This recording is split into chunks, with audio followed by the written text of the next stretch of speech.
the descent into night. We are embarking on this journey because King 𝒔𝒆𝒏𝒈 has embarked on this journey. We are following him in his exploration of all the planes of existence.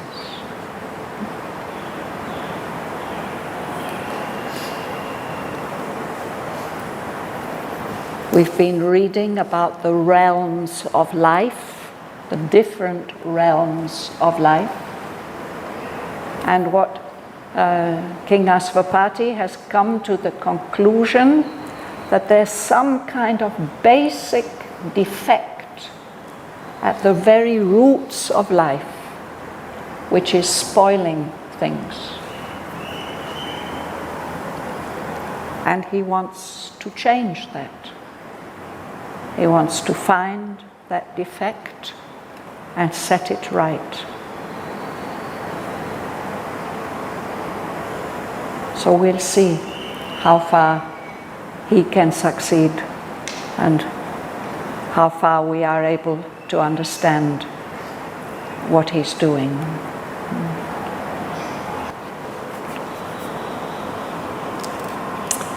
Out of the chill steppes of a bleak, unseen, invisible, wearing the night's grey mask, arrived the shadowy, dreadful messengers, invaders from a dangerous world of power,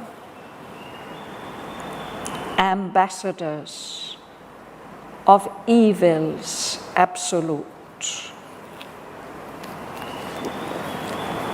In silence, the inaudible voices spoke. Hands that none saw planted the fatal grain. No form was seen, yet a dire work was done. An iron decree in crooked uncials written imposed a law of sin and adverse fate.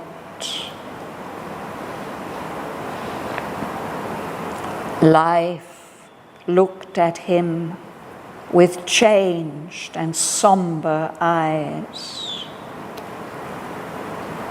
Her beauty he saw, and the yearning heart in things that with a little happiness is content, answering to a small ray of truth or love. He saw her gold sunlight and her far blue sky, her green of leaves, and hue and scent of flowers, and the charm of children, and the love of friends, and the beauty of women, and kindly hearts of men. But saw too the dreadful powers that drive her moods, and the anguish she has strewn upon her ways. Fate waiting on the unseen steps of men, and her evil and sorrow, and last gift of death. A breath of disillusion and decadence, corrupting, watched for life's maturity and made to rot the full grain of the soul. Progress became a purveyor of death.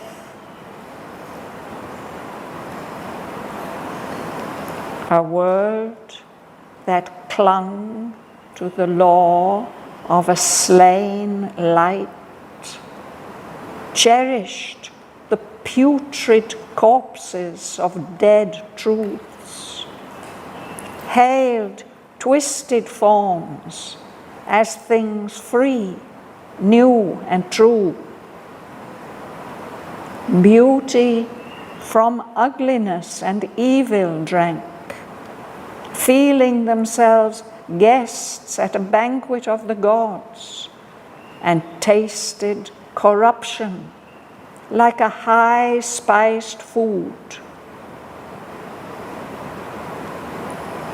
A darkness settled on the heavy air.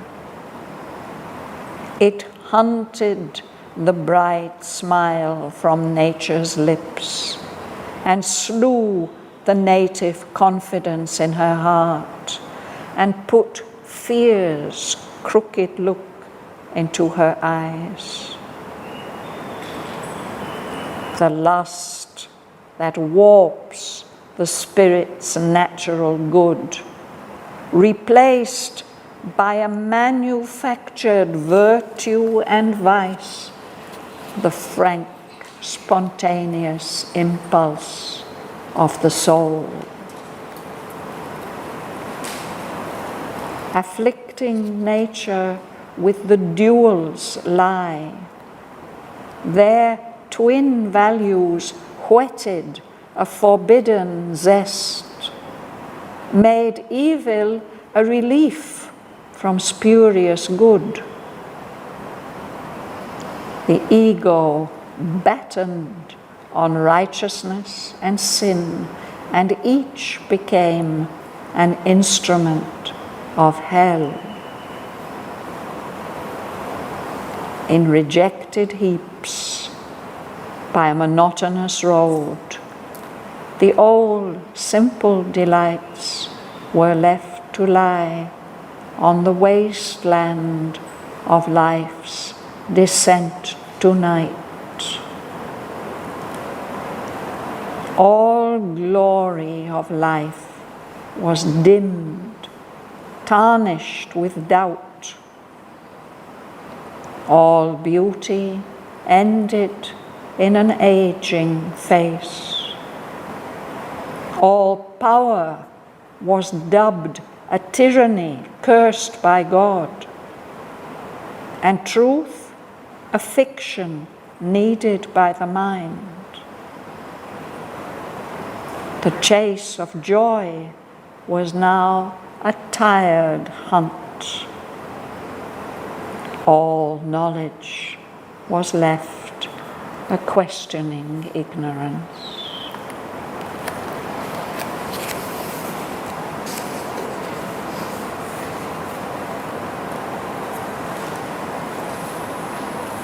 So this is a continuation of the beginning of the descent into night that we looked at last week. We can go back to the bottom of page 203 and start at line 66. Dana, would you begin? Out of the chill steps of a bleak unseen, invisible, wearing the night's grey mask, arrived the shadowy, dreadful messengers, invaders from a dangerous world of horror, ambassadors of evil's absolute. In silence, the inaudible voices spoke. Hands that none saw planted the fated land. No form was seen, yet a dire work was done. An iron decree in crooked, unsealed return imposed a law of sin and adverse fate. Yes, thank you.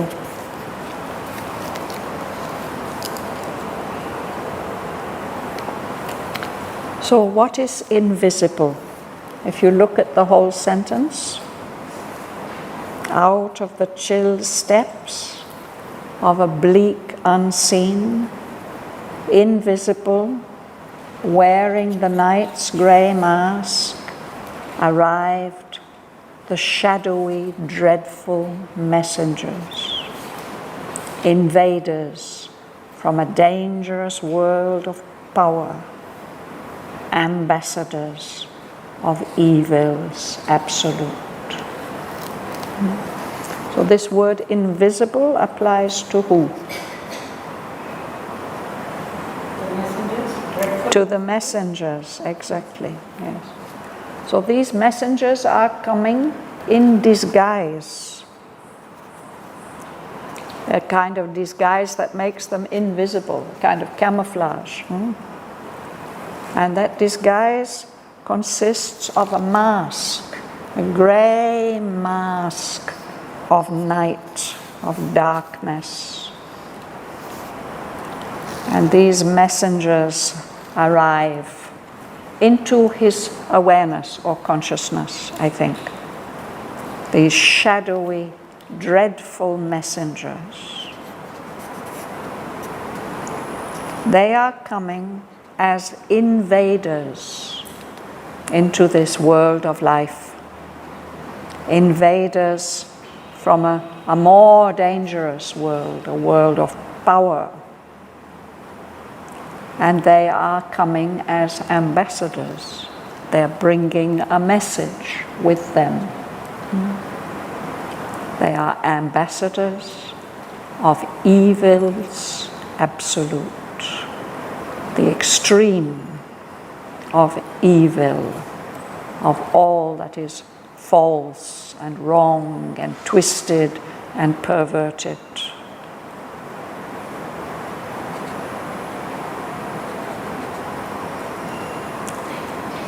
Prema, would you read? I have one question.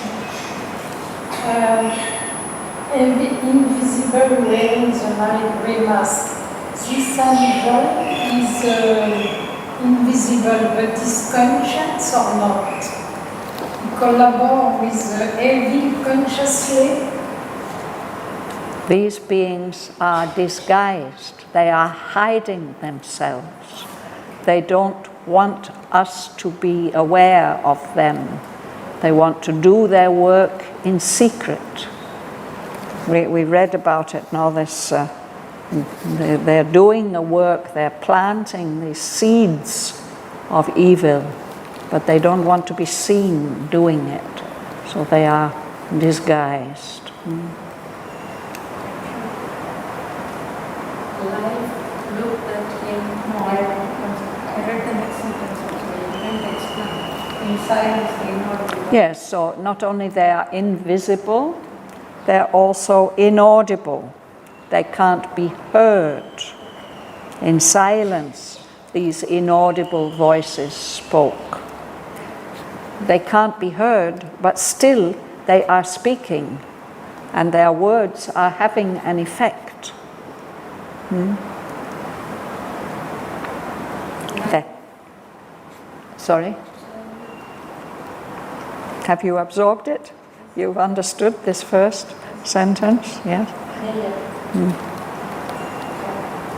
would share something, if possible. Share it loudly so everybody can hear. Yeah.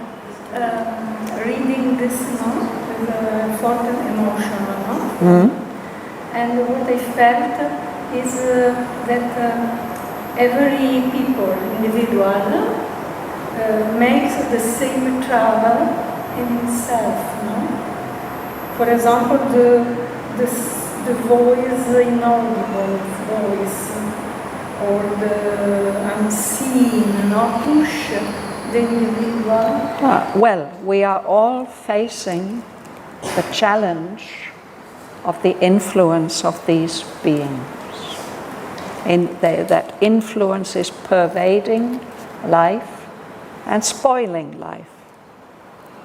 The fact that they have that influence is the reason why many people who turn to spirituality feel that it's essential for them to reject everything that has to do with life, because life is like this, perverted somehow. But I think that Mother's view is that 𝐾𝐍𝒂𝒂 is seeing these things precisely because he sees that something needs to change. And in order for it to change, he has to see it clearly. And that is why Sri Aurobindo's sharing it with us. There are wonderful, beautiful, uplifting passages in Savitri, but there are also several places where he shows us in detail, very powerful and, as you say, moving detail, the darker side of life. And why does he do that? He wants us to be aware that things are not as bright and shiny and delightful as they may seem on the surface. And if we want to change them, it's no use just saying they shouldn't happen. It's no use preaching about them. In order to bring about this change, 𝐾𝐍𝒂𝒂 has to go right to the very bottom of this problem. And that's what has happened, what happens in the next two cantos. And it's really not a pleasant journey at all. So we have to, if we're going to follow this journey, I don't know, perhaps in the past we might have omitted or shortened this, but anyway, now we're going to do it. So we have to do it as 𝐾𝐍𝒂𝒂 does it, with some courage, some endurance, and with some determination to understand what is being shown and said, in order that we might have some possibility of contributing to changing it.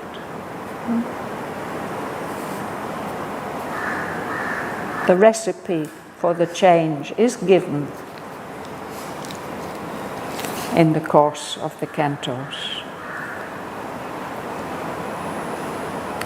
But it's really very terrifying if we look at this. It's like a nightmare, what he's experiencing.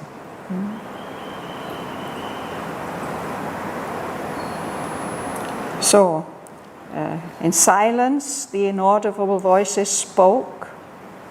Hands that nobody sees are planting the fatal grain, the seeds that will spoil everything, destroy everything. Nobody sees any form, and yet that dreadful work is done. That influence does its work.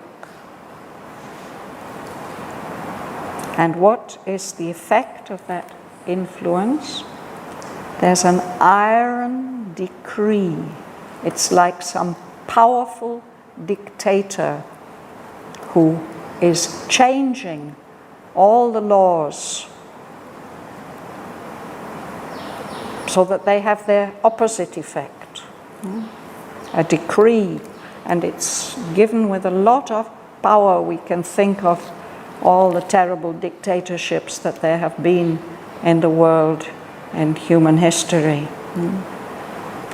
And that decree, that command, is actually written down. It's written, but it's written in crooked uncials. Uncials are small black letters. In the past, the writing materials that people had were very costly and precious.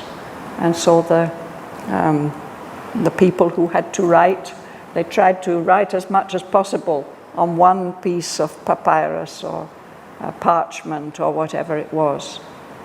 And there's a type of writing called uncials It means literally that they're just an inch high, but an inch is quite big. Actually, most uncials are smaller written. And the form is crooked, and it is written in black ink. I don't know whether Sri Aurobindo is making an allusion here. There are such beautiful old manuscripts from the past, from different countries. Some are illumined. But he says that this power of evil is writing in these crooked uncials. And these are the kind of what we call Gothic letters that became compulsory in Nazi Germany. After the war, they stopped using them and they started using these kind of letters. But that's what they seem to represent, an iron decree of cruelty and imposition on people's freedom. So this iron decree imposes a law on life, a law of sin, of wrongdoing, and adverse fate, misfortune, things that shouldn't happen.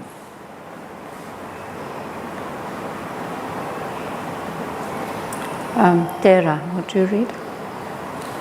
Oh, all right, Prema, please. Life. Life looked at him with changed and somber eyes. Her beauty he saw, and the yawning heart in his, that with a little happiness is content, answering to a small ray of truth or love. He saw her bold sunlight and her far blue sky, her green of leaves and the hue and lesson of flowers, and the charm of children and the love of friends, and the beauty of woman and kindly hearts of men. But saw too the dreadful powers that drive her moves, and the ambush she has driven upon her ways, fate waiting on the unseen steps of men, and her evil and sorrow and last gift of death. So he's seeing both sides. Life. He sees this great goddess of life, and he sees that she's looking at him with changed and somber eyes, not the beautiful eyes he had been seeing before, the eyes that are darkened by sorrow or falsehood. At the same time, he's seeing all the beauty of life that gracious, great winged angel has brought into the world.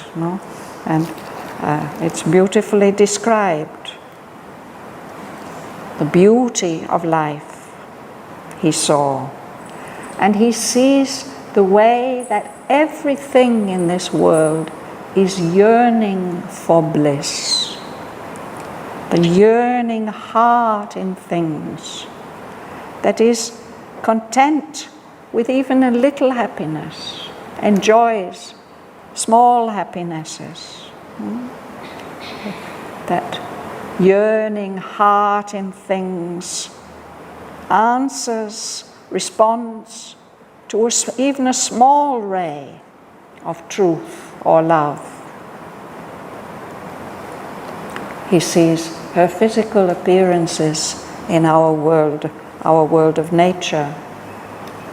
Life's gold sunlight and her far blue sky, her green of leaves, and all the colors and the scents of her beautiful flowers, and all the other beautiful sides of life, the charm of children, and the love of friends, and the beauty of women, and the kindly hearts of men. We see instances where complete strangers sometimes step aside to help or support or encourage others. No? That's from this yearning heart of things which has that kindly side of the wish to support and help. So he sees all those more positive things, but he is enabled now to see the dreadful powers that drive the moods of life, and the anguish, all the terrible pain and suffering that she has strewn, that she has scattered on her path.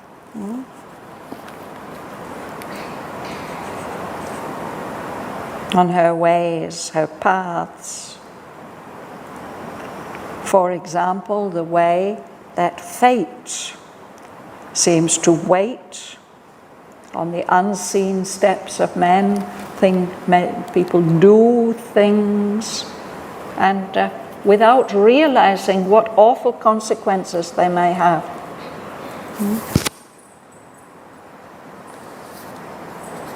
The evil and sorrow that happens in life. And her last gift, which is death, dissolution. Not only perhaps the dissolution, the physical dissolution, but even the death of the soul can happen.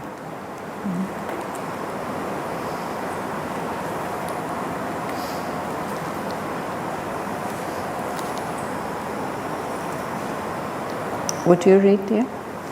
Yes. The weight of religion and difference. For think what our lives 𝒔𝒕𝒃, and made to work the full grain of the soul, progress 𝒂𝐕𝒂𝒅. Now would that come to the law of this like light, cherished the Putrid. words of their tools, Twisted. forms as things free, new and true, beauty from ugliness and evil drug, feeling themselves gets at the pancake of the gods, and destroy Corruption. like the high-speed gold. High-spiced food. Look, that's enough. Thank you.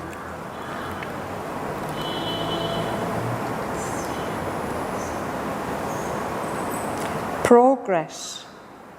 Where did we start? Sorry. A breath, yes. This breath of disillusion.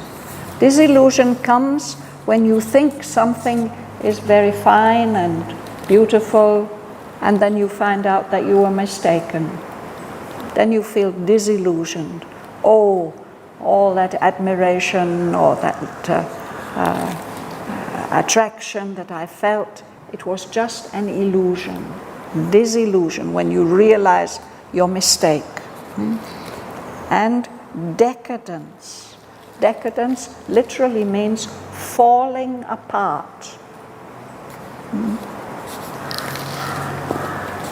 We use it particularly in terms of societies. So in history we have seen societies that made very great achievements. We look back with admiration at the high level of civilization that they had. But then we also noticed that those things became spoiled and rotten. Decadence. From decay. Actually, it means falling away. Cadence is a falling. Decadence. falling away from the heights into ruin.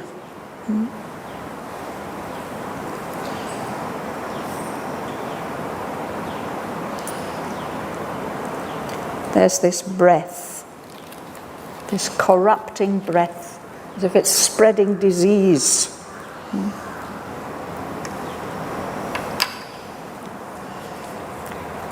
But there's a consciousness there which is even waiting, is waiting for life to reach its fullness, its maturity. And then, instead of allowing it to flourish and spread its seeds, it makes to rot. You know, if you harvest the grain, the rice or the corn, and then it rains too much, then that grain will all just turn to compost and be useless.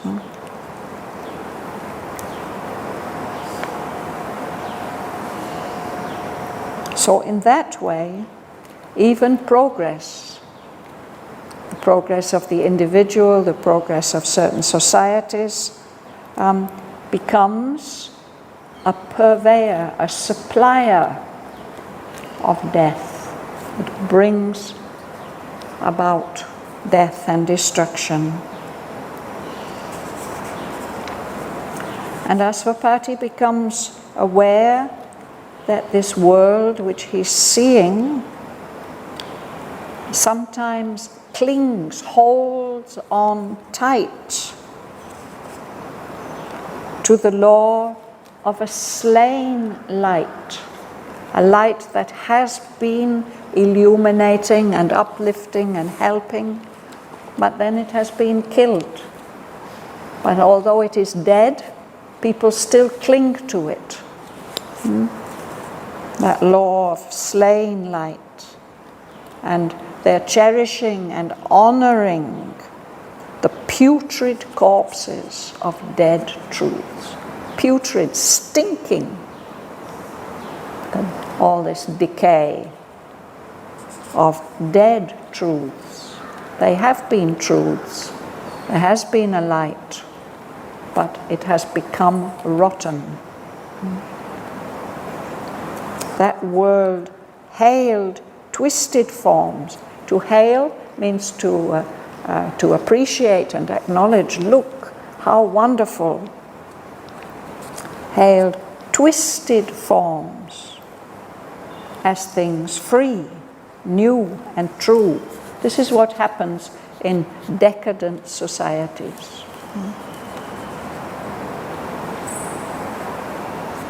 So that world drinks from ugliness and evil as if they're feeding on beauty. They feel that they're guests at a wonderful banquet, a great feast of the gods. And they taste all that rotten food as if it is just wonderfully tasty and highly spiced. No?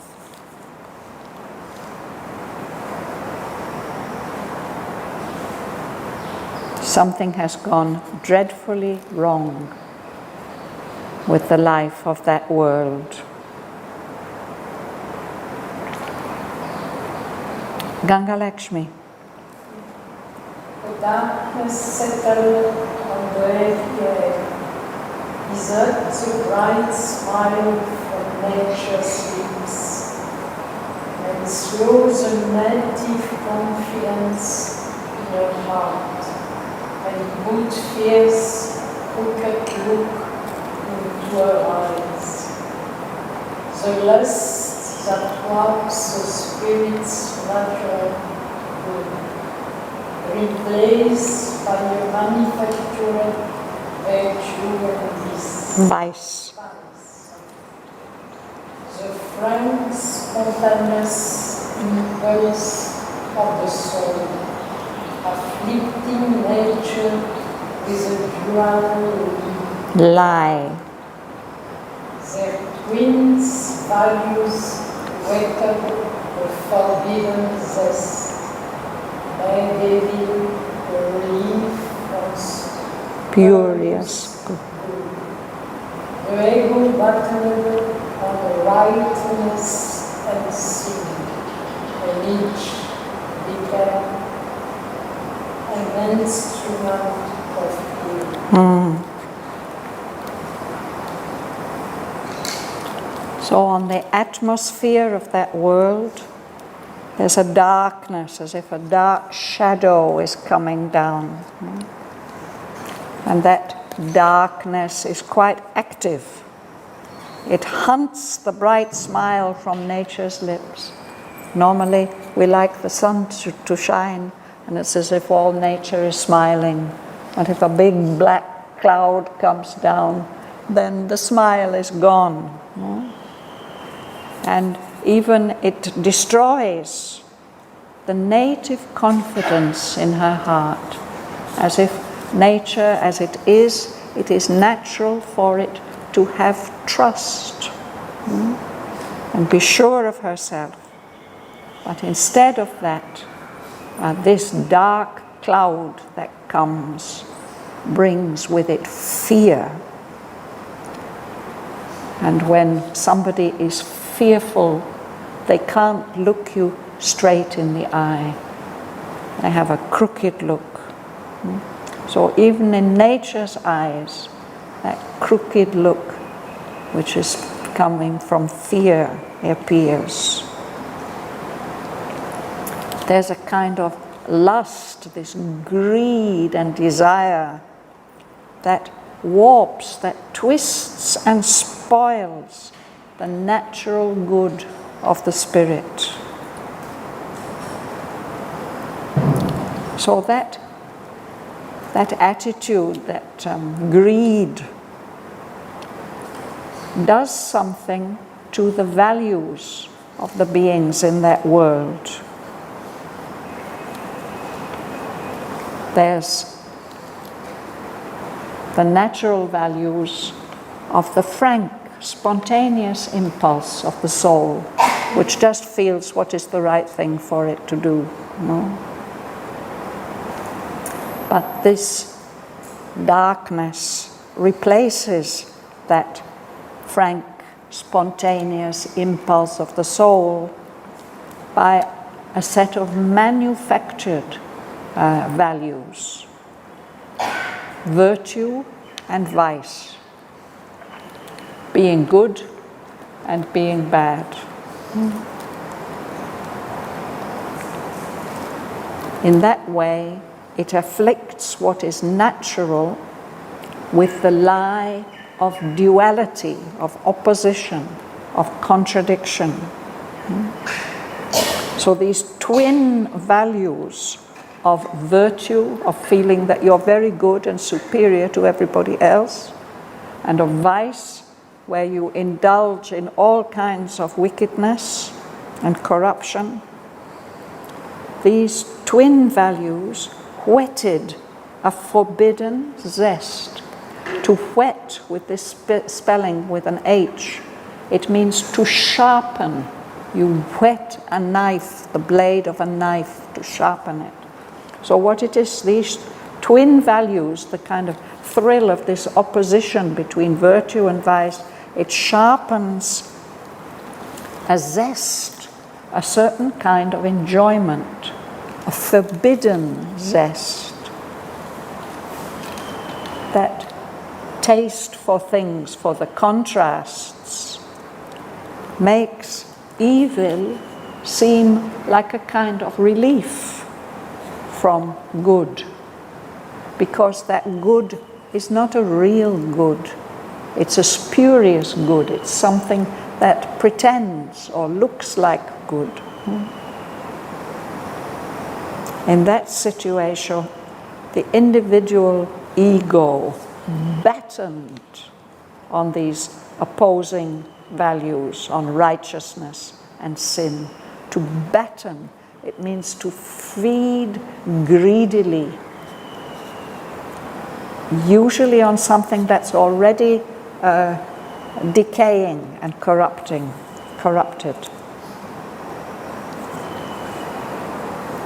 So then each, whether it's righteousness or whether it's sin, each of them becomes an instrument of hell, of that terrible world of falsehood which seems to be separated from all that is pure and good and true.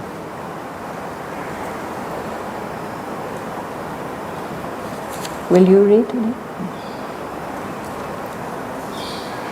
Rejected head by a monotonous goal. The whole simple life that led to life. In the wasteland of life, descent to night. All glory of life was given, vanished with doubt. All beauty ended in an alien space. All power was doubt, a Tyranny. crushed by God, and truth of affection needed by the world. The chase of joy was now a dry hunt. Our knowledge was left our questioning ignorance. Thank you. So in a situation like that, the old simple delights of nature, of life, are just left to lie like heaps of rubbish on the side of a monotonous road, a boring, ugly, grey road. All those things that people used to enjoy and appreciate, the old simple delights, they're just rejected, left to lie like piles of dirty plastic by the side of the road, on the wasteland of life's descent to night. We're on a road which is going downwards. In that state, all glory of life, all the beautiful, powerful, high, noble things of life become dimmed. All the light goes out of them. They become tarnished with doubt. If you have metal things, if you have silver, for instance, if you don't keep it cleaned, it gets tarnished. The surface gets darkened and dirty, and you have to use something special to make it clean again. Tarnished. We value gold because it doesn't tarnish. But these, the glory of life was dimmed. It becomes tarnished because doubt has entered in. That natural confidence is been destroyed. And it looks as if all beauty ends in an aging face. It's unfortunately a kind of truth here in our world, no? All power. Power is not a dreadful thing. Power can be a very great quality, no? But in a world like this, people think that all power is tyranny, is overrule and misrule, that is cursed by God, that is not accepted by the divine. All power was dubbed, was named, labeled a tyranny. A tyrant is somebody who misrules his country or his people. Truth is seen as something unreal, a fiction. Okay, the mind needs to rely on certain things, but they're only fictions.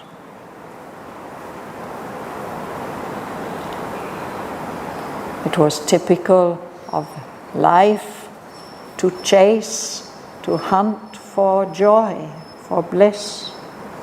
But now, in this atmosphere, people are even tired of chasing after joy, and they think it's something not worth having. And knowledge. Knowledge used to be such a saving light, such a high value. But now, no, it's just a questioning ignorance. And because there's only ignorance, there can be no real, reliable answers. So how has all this come about? How has the glory of life got corrupted like this? That's what will be explored next. What is a bleak? Sorry? What is a bleak? Line 66. Bleak and sea. Bleak.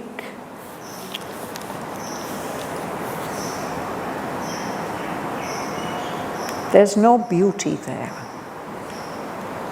It's ugly or just plain.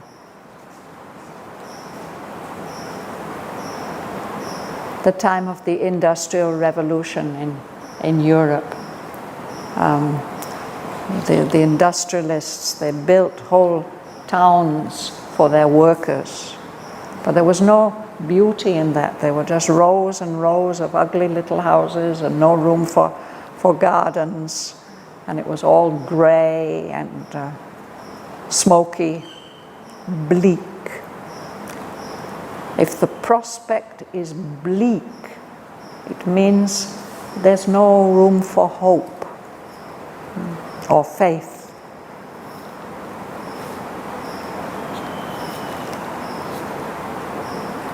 Achieving steps is not what is that steps? E-T-E-S. The spelling is different in the same line. Achieving steps. 66, line number 66. Chill steps. The spelling is different. Chill steps, S-T-E-P-P-E-S. We have steppes in Central Asia. They are vast expanses of rolling countryside, very often without a single tree. So these are bleak steppes. The sky is dark, the countryside is dark, there's no relief. Steppes, it means those vast spaces in Central Asia. They're not always bleak, but these ones are chill, they're cold. I suppose in the winter in Siberia, it's very bleak. Yeah.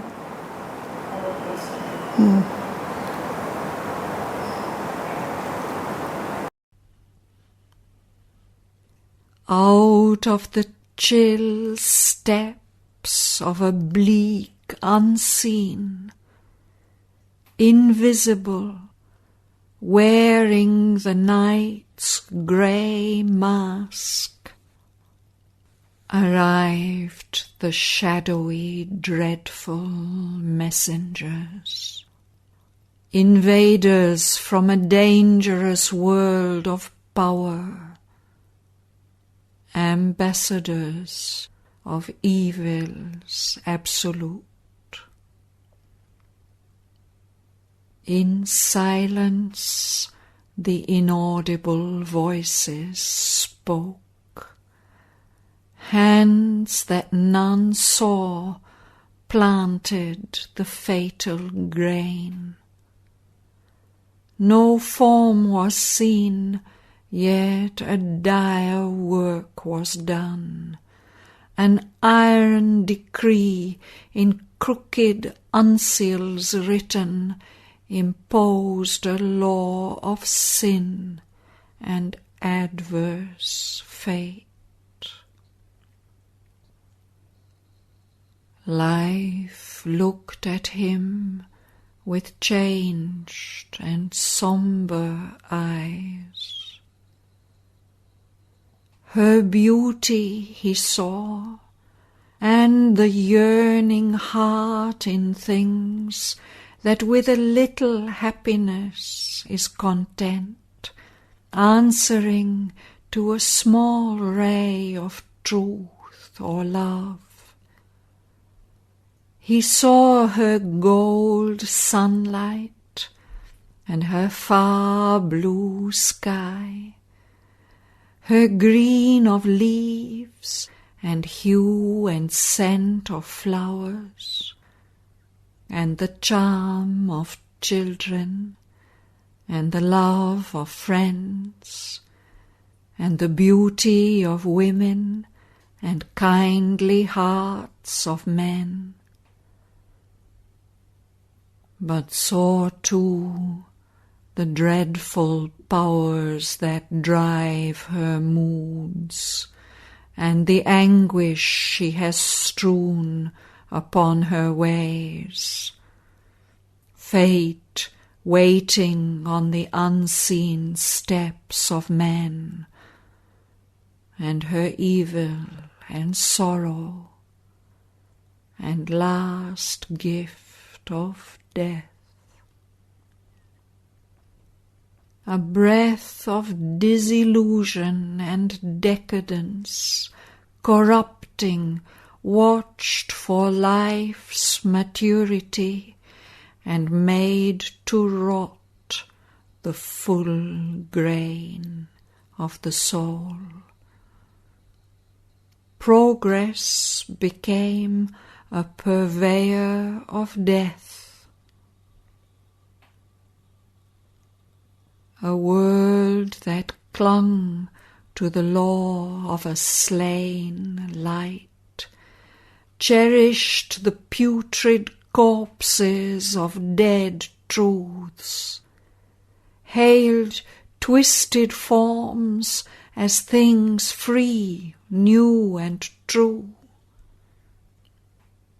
Beauty from ugliness and evil drank, feeling themselves guests at a banquet of the gods, and tasted corruption like a high-spiced food. A darkness settled on the heavy air. It hunted the bright smile from nature's lips, and slew the native confidence in her heart, and put fear's crooked look into her eyes. The lust that warps the spirit's natural good, replaced by a manufactured virtue and vice, the frank, spontaneous impulse of the soul, afflicting nature with the duals lie, their twin values whetted a forbidden zest, made evil a relief from spurious good. The ego battened on righteousness and sin, and each became an instrument of hell. In rejected heaps by a monotonous road, the old simple delights were left to lie on the wasteland of life's descent to night. All glory of life was dimmed, tarnished with doubt. All beauty ended in an aging face. All power was dubbed a tyranny cursed by God, and truth a fiction needed by the mind. The chase of joy was now a tired hunt. All knowledge was left a questioning ignorance.